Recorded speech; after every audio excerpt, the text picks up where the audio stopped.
มองไปสุดขอบฟ้าบ่มีเมฆมาบังบ่มีหยังมาคาดสว่างไว้ข้าวแจ้ง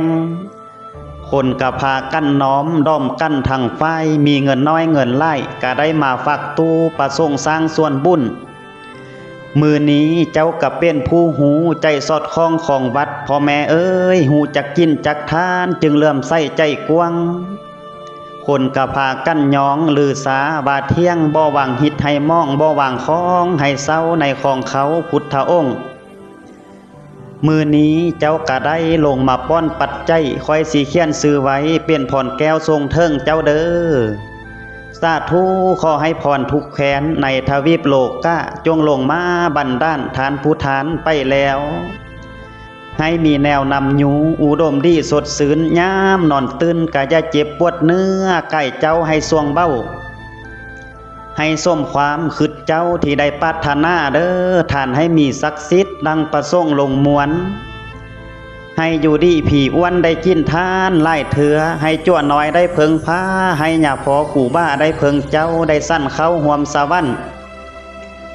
ลือว่าสัตว์นั้นให้ไปเกิดเมืองบนยามเป็นคนให้มีสุขทุกยามมีมาไกลมีลูกเคยลูกไผ่วงซะให้ได้เพิงบุญกุศลจงห่อหุ้มยืนมันดอกหมื่นปีคอยขออวยพรให้พรใสอันประเสริฐกุศลเกิดขึ้นแล้วพรแก้วสิทรงตามพรอันนี้แม้นบ่ได้ญาตินำเป็นพรทิพย์สิประกันถือเป็นพรบูหานแต่ปฐมมาแล้ว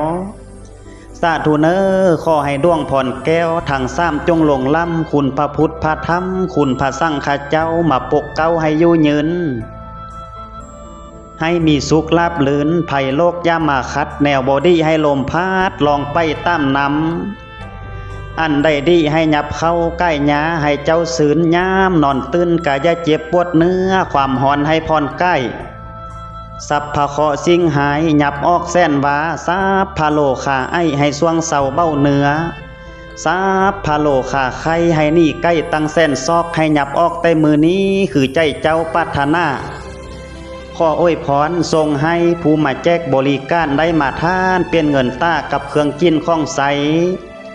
ขอให้ทอลานีไทยเป็นพญานสวยเบิ้งอยู่ทางเทิงนะแมนฟ้าทางใต้แมนดินตลอดหมดทุกสิ้นให้พรช่วยสู่สักให้ส้มใจมโนมากดังมโนไม่ไว้อย่ามีเจ็บอย่ามีไข้โลคาอย่ามาม่อความคอล้อแค่แลให้ลมแย่ทรงนี้ให้มันยังอยู่นี้มีตั้งแต่อันจบให้พบแต่อันดีหังมีดีได้ให้ได้มากินมาทานไล่ครั้งได้ฟังพรไล่เถือยามเจ้าเมื่อฮอดบ้านให้มั่นพอแต่ห่อคำนั้นทอน